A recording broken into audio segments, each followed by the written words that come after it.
Hi, this is the business guy. He was the first mentor to Anthony Robbins, and when I graduated college, my father gave me a 6 audio cassette course from James Rohn, my favorite business philosopher. I listened to it 72 times. I'm very proud to present to you James Rohn. According to this man, class is calling on reserve energy. Class is the ability to overcome any number of challenges during a race. Class doesn't mean you never get tired, but it does mean you never show it. Class doesn't mean you're not tempted to quit sometimes, but it does mean you never actually do. And in the final yards of a race, class makes the difference. The title of this session is Perseverance, but it could very well have been Class, because they seem to be very similar qualities. Whatever word you want to use, this is an extremely important element of strong character. I also suspect that in recent years we've overlooked the importance of perseverance to some extent, because we believe so strongly in talent as the true determinant of success. For instance, there are a great many special programs in the schools for so-called gifted children, and these programs can begin as early as the 1st grade. A child is tested, and he's either gifted or he isn't. He either has talent or he doesn't.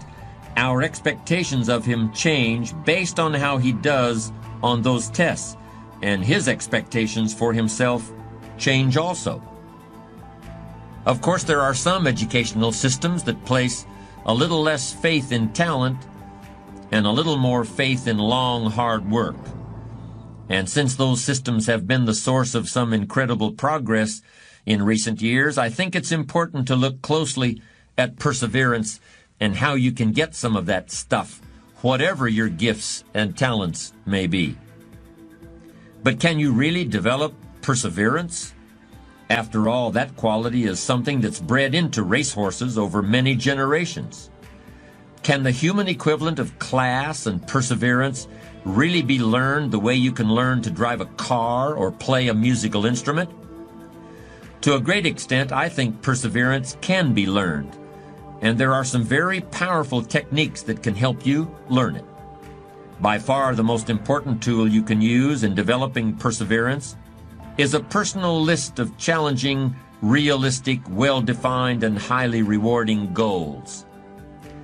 Goals are major to a genuinely success-oriented person. Without them, you're just playing around. The difference between a goal-directed individual and someone without goals is like the difference between a Wimbledon champion and a kid batting a tennis ball around on a court with no net. No opponent to bring out the best in him, and no way of keeping score.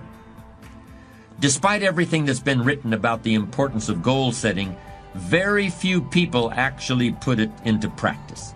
It's always amazed me the way the average guy puts more thought and effort into planning his 2-week vacation than he devotes to planning his life. What's he taking a vacation from? He hasn't really decided what he's trying to do in life, but for 2 weeks out of the year, he just decides he wants to do something else. And this is what he plans very carefully. Challenge creates strong character, and goals represent challenge in its most positive form. Leaders have their personal goals clearly in focus, as well as the goals of the organization. In fact, one of the principal responsibilities of leadership is defining goals for the vast majority of people who aren't able to do it for themselves. Over the years, I've developed some ideas about effective goal setting, and I'd like to share those with you in a moment. And I also want to point out some traps of goal-directed behavior that aren't usually talked about, but that certainly ought to be. When I was a kid, I used to dream what it would be like to buy a ticket on a railroad train and just go someplace. I really didn't think about where I'd be going or how long it would take to get there. I just loved the idea of getting on the train and just letting it take me someplace. I guess there's still something appealing about that idea, but it's not really the way you want to live your life as a mature human being. When you grow up, you buy a ticket on a train or a plane because you want to go someplace, and you know exactly where you're going. You may have to change planes in a different city, your flight may be canceled, and you may have to switch to another flight. You may not feel like talking to the person seated next to you, but you will persist. You know where you're headed, and you're quite determined to get there. That's goal-directed behavior in its simplest form. There are short-term goals and long-term goals. Sometimes you're flying across the country, other times you're just walking down to the corner grocery store. Long-term goals are the equivalent of a major journey. When you reach the point where you've achieved your long-term goals, your life will be fundamentally changed, and the process of getting to that point will transform you into a stronger, wiser, higher-performing person than you are now. How can you identify your long-term goals? On a sheet of paper or in a notebook, write these 5 headings. Number 1, what do I want to do? Number 2, what do I want to be? Number 3, what do I want to see? Number 4, what do I want to have? And number 5, where do I want to go? Now, under each of these categories, write down several possible long-term goals. Be very relaxed about this. Just allow your mind to flow and come up with 3 to 6 ideas for each category. Don't worry about a lot of details at this point, and don't spend too much time describing a particular goal. In category number 1, for example, what do I want to do? Suppose you want to write a book about the history of your family, going back to the arrival of your great-grandparents in the United States. Just quickly jot down family history. Then as you look down the list of categories, it occurs to you that you've always wanted to see the pyramids in Egypt. So you write pyramids. Keep writing down ideas as long as the list of categories continues to inspire you. You'll probably be surprised at some of the things that turn up. You may have kept a great many desires and aspirations hidden in the back of your mind, but the opportunity to write them down will move them to the forefront of your consciousness. That's one of the benefits of this technique. When you're satisfied with your list of long-term goals, read through the list once again. Then, beside each item, write the number of years that you believe it will take you to achieve that particular goal. It's best to round off the numbers into 1-year, 3-year, 5-year, 10-year categories. For example, you may estimate that it will take you 10 years to research and write the book on your family history. But you'll need only 5 years to get yourself into a position where you can take a trip to the pyramids. Create a time frame like this for every one of your long-term goals. Immediate goals, those that will take less than a year to achieve, are important too, of course, and we'll deal with those separately in a moment. When you're finished entering your time frames, there should be a fairly balanced distribution of all your goals. If there are many 1- and 3-year objectives, but only a few in the 10-year category, maybe you need to think more about what you really want your life to add up to. What kind of life you really want to build over the long run. But if there's a preponderance of 10-year goals, and relatively few of the shorter-term variety, this may be an indication that you're putting things off, that you're focused too much on where you'll be at the end of the day and not enough on what you can accomplish right now.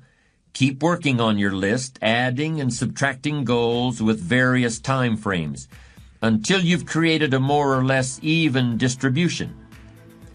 Now comes the really challenging and interesting part.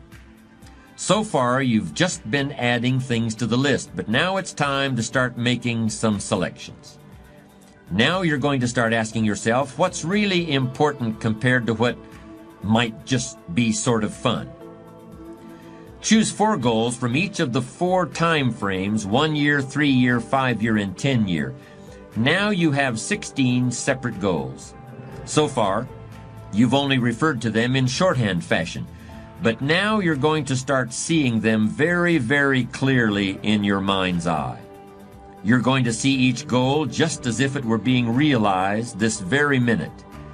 And you're going to write down a detailed description of exactly what you see. Do you intend to open a handmade furniture store in 3 years? What will the store look like from the street out front? Will there be gold leaf lettering on the windows? Or will there be a sign hanging over the door instead? How many square feet will the store contain? Will there be a showroom area for the furniture in front and a workspace in back? Or will the furniture be built at a different location? Do you intend to have any employees, or will you run the business entirely by yourself? Think of all the questions that need to be answered in order to see your goal with absolute clarity. And then write the information down in a notebook or on a piece of paper. That will become one of your most important personal possessions. But that's not all. Any goal is a powerful motivator only if there's a powerful reason behind it. Why do you want to achieve your goals? Why do you want to own a handmade furniture store, or a private airplane, or a newspaper in a small town in Vermont? Why do you want to compete in a triathlon, or visit the Australian outback, or be the first woman in your family to earn a PhD? Write down your reasons for wanting each goal in the same degree of detail that you use to write your descriptions. If you can't find a clear and convincing reason for each of your 16 goals, do some serious reevaluating. You may have more whims or pipe dreams than real goals, and now is the time to make that discovery. Keep working on your list until you have 16 clearly envisioned, strongly motivating, long-term goals. Review what you've written at times, and keep track of your progress toward these objectives. Above all, persevere. Goal setting is a very important first step, but goal achievement is a continuous, lifelong process. That's what makes it so challenging. That's also why it's so extremely rewarding to finally attain your long-term goals. With regard to immediate goals, those that require anywhere from a day to a year to achieve, I recommend creating lots of objectives that can be accomplished in a month or less. Write them down. Read what you've written at frequent intervals. Keep track of your progress. And do something often that brings you closer to realizing these very short-term objectives. That way, you'll always have something to celebrate. These goals are not only important in their own right, they're also confidence builders and motivators toward a lifestyle based on perseverance and achievement. Let me close this discussion by emphasizing the fundamental importance of goal setting for success, leadership, and creating strong character. Let me also emphasize the fact that perseverance is about as important to goal achievement as gasoline is to driving a car.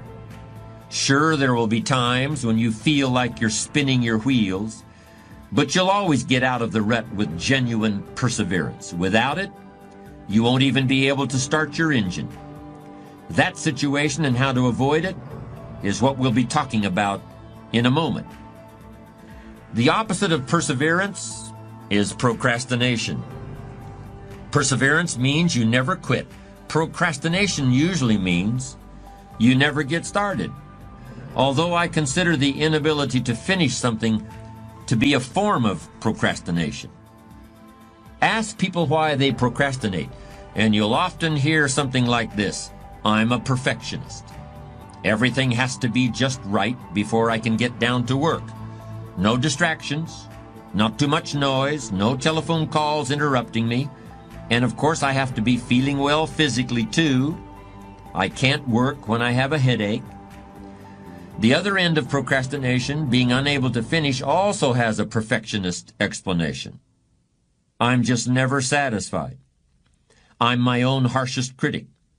If all the I's aren't dotted and all the T's aren't crossed, I just can't consider that I'm done. That's just the way I am, and I'll probably never change. Do you see what's going on here? A fault is being turned into a virtue. The perfectionist is saying that his standards are just too high for this world. This fault into virtue syndrome is a common defense when people are called upon to discuss their weaknesses. But in the end, it's just a very pious kind of excuse-making. It certainly doesn't have anything to do with what's really behind procrastination. The basis of procrastination could be fear of failure. That's what extreme perfectionism really is once you take a hard look at it. What's the difference whether you're afraid of being less than perfect or afraid of anything else? You're still paralyzed by fear. What's the difference whether you never start or never finish? You're still stuck. You're still going nowhere. You're still overwhelmed by whatever task is before you. You're still allowing yourself to be dominated by a negative vision of the future in which you see yourself being criticized or laughed at or punished or ridden out of town on a rail. Of course, this negative vision of the future is really a mechanism that allows you to do nothing. It's a very convenient mental tool. Well, I'm going to tell you how to overcome procrastination. I'm going to show you how to turn procrastination into perseverance. And if you do what I suggest, the process will be virtually painless. I'm going to be very specific about how you can do this. A moment ago, I referred to a negative vision of the future as a mental tool for inactivity. If you've been using that tool, I'm going to ask you to toss it aside and start using two other very powerful principles that foster productivity and perseverance instead of passivity and procrastination. The first principle is break it down. No matter what you're trying to accomplish, whether it's writing a book or climbing a mountain or painting a house, the key to achievement is your ability to break down the task into manageable pieces and knock them off one at a time. Focus on accomplishing what's right in front of you at this moment and ignore what's off in the distance someplace. Substitute real-time positive thinking for negative future visualization. That's the first all-important technique for bringing an end to procrastination. Suppose I were to ask you if you could write a 400-page novel. If you're like most people, that would be an impossible task. As soon as I ask you that question, a picture appears in your mind of a big fat book lying on a coffee table, hundreds and hundreds of words covering every page. Yes, somebody must have written the book that you see in your mind's eye, but that person surely wasn't you. But suppose I ask you a different question. Suppose I ask if you can write a page and a quarter a day for 1 year. Do you think you could do it? Now the task is starting to seem more manageable. We're breaking down the 400-page book into bite-sized pieces. But even so, I suspect many people would still find the prospect intimidating. Do you see why? Writing a page and a quarter may not seem so bad, but you're being asked to look ahead 1 whole year. When people start to look that far ahead, many of them automatically go into a negative mode. So let me formulate the idea of writing a book in yet another way. Let me break it down even more. Suppose I were to ask you, can you fill up a page and a quarter with words not for a year, not for a month, not even for a week, but just today? Don't look any further ahead than that. I believe most people would confidently declare that they could accomplish that. And of course, these would be the same people who feel totally incapable of writing a whole book. Then if I said the same thing to those people tomorrow, if I told them, I don't want you to look back, I don't want you to look ahead, I just want you to fill up a page and a quarter this day, do you think you can do it? One day at a time. You've probably heard that phrase. That's what we're doing here. We're breaking the time required for a major task down into one-day segments. And we're breaking the work involved in writing a 400-page book down into page and a quarter increments. Keep this up for 1 year, and you'll write the book. Discipline yourself to look neither forward nor backward, and you can accomplish things you never thought you could possibly do. One of the beauties of this technique is the fact that you can really take it to the extremes if you have to. If writing a page and a quarter during one day still seems too much for you, break it down even more. Try to write 3 sentences in the next hour. Don't look any further ahead than that. Come up with a way of looking at the task that finally seems manageable. Then all you have to do is persevere. Procrastination won't be a problem because the task is now so small that fear won't kick in. And it all begins with those 3 words: break it down. My second technique for defeating procrastination is also only 3 words long. The 3 words are: write it down. We've seen how important writing is to goal setting. The writing you'll do for beating procrastination is very similar, but instead of focusing on the future, you're now going to be writing about the present, just as you experience it every day. Instead of describing the things that you want to do or the places you want to go, you're going to describe what you actually do with your time, and you're going to keep a written record of the places you actually go.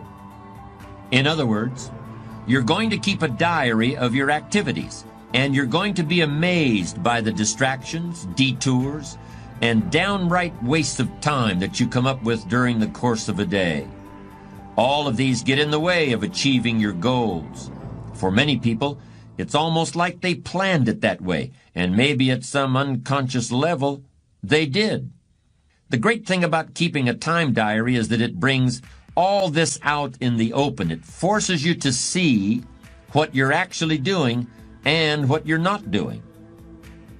The time diary doesn't have to be anything elaborate. Just buy a little spiral notebook that you can easily carry in your pocket. When you go to lunch, when you drive across town, when you go to the dry cleaners, when you spend some time shooting the breeze at the copy machine, make a quick note of the time you began the activity and the time it ended. Try to make this notation as soon as possible, but if it's inconvenient to do it immediately, you can do it later. But you should make an entry in your time diary at least once every 30 minutes. And you should keep this up for at least a week. What else do you have to do to gain the benefits of this extremely powerful productivity technique? Nothing. You don't have to do anything else at all. It's just a process for making yourself aware of how you actually spend your time. You will naturally and effortlessly begin to reorganize your life. Perhaps that seems like too much to believe, but it's true. When you're forced to write down the fact that you hung out at the coffee machine for 15 minutes today, you'll think twice about doing that again tomorrow. When you've got to put it in writing that you worked on an important project for 30 minutes today and then took a break to read the newspaper, you'll persevere a little longer on the project tomorrow and forget about the newspaper. Just try keeping a time diary for 1 week, and you'll see how it can revolutionize your ability to focus and achieve your goals. Break it down, write it down. Very easy to understand, very straightforward. But these are powerful and effective productivity techniques. This is how you put an end to procrastination. This is how you get yourself started. But how do you keep going? How do you keep your motivation consistently high? How do you learn to persevere when the novelty is worn off and you're still some distance from your goal? We'll talk about that in a moment. The Irish poet William Butler Yeats once wrote a poem describing some of the unfortunate characteristics of the modern world. One of the things Yeats noticed was the fact that bad people seem to have the most energy, while good people become discouraged and doubtful of their own abilities. The best lack all conviction, while the worst are filled with a passionate intensity. Those are the words Yeats used. And it's true that we can look around the world and see all sorts of things happening that we might wish were not happening. And there are people working very hard to make those things happen for reasons that we might not admire. And when we see that, it's easy to start saying, what's the use? What hope do I really have? Why don't I just give up on all the things I've been trying to accomplish and just start taking it easy? Even people of strong character feel that way sometimes. All of us have moments like that. That's when perseverance gets really, really tough. What's the answer?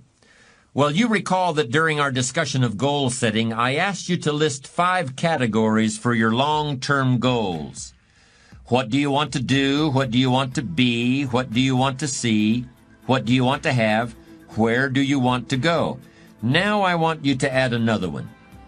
With whom do you want to share? In other words, who are you working for besides yourself? In the first 5 categories, you were asked to focus exclusively on your own aspirations and why they were important to you. But now I want you to think in terms of other people. Who is depending on you? Who will benefit if you persevere and succeed? Who will suffer if you give up and stop trying? Who can you reach out to and help once you've achieved your goals? Write down answers to these questions just like you wrote answers for the other categories.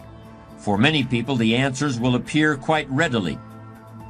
If you have a family, your spouse and your children are depending on you. Perhaps even your parents are depending on you now, if they're elderly and require some care. But even if you're a single person or just starting out in your career, you can think of reasons to persevere and succeed that go beyond your personal needs. Maybe you would like to share some of your financial success with the schools that educated you, or with the religious institutions that gave you spiritual guidance, or with a hospital that helped to heal you on some occasion. This sharing doesn't have to be limited to money either.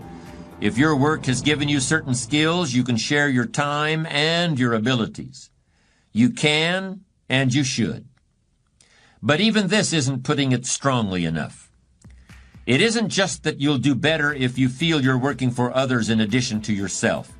You absolutely must find reasons outside yourself to persevere if you want to keep going when the going gets tough. Hemingway wrote, "A man alone hasn't got a chance." And that doesn't mean only that you need people to help you in life. It means also that you need people you can help. You need people who can become the real reasons for perseverance above and beyond your material possessions or your financial success. What's in it for me can only take you so far. What's in it for somebody besides me can take you as far as you need to go. In the last days of World War II, the American cruiser Indianapolis was sunk by an enemy submarine. This was one of the most tragic incidents of the war for American forces, in which hundreds of men lost their lives. Many who made it through the initial attack had to spend days and nights in the water before rescuers arrived. The experience of trying to stay alive in the water was so overwhelming that many people simply gave up. In fact, the survivors reported later that virtually everyone wanted to give up at one time or another. But whenever someone wanted to quit trying, the others would talk to him about the people back home who needed him, who were depending on him to survive. And if there was no one who was depending on him right then, they would talk about people in the future who would someday be needing him, people he hadn't met yet, people who hadn't even been born yet. They conjured up all sorts of reasons above and beyond simply surviving. This motivation beyond the self was the only motivation that was strong enough. And what was true in an extreme sense for those men in wartime is also true in all our lives, no matter what we're trying to accomplish. We began this discussion with some mention of racehorses and how the best of them can overcome any challenge in a race. I don't know what motivates a racehorse, whether it's a bale of hay just beyond the finish line or the thought of resting in a warm stall, but I doubt there's much thought of what he can do for the other horses. Well, that's one big difference between horses and people. People depend on one another, and people of strong character take pride in what they can do for others. Challenge yourself to become a person like that, and come what may, you will have the strength to persevere. I hope you enjoyed this special presentation of James Rohn. Please like, subscribe, and share this video with others. This is The Business Guy.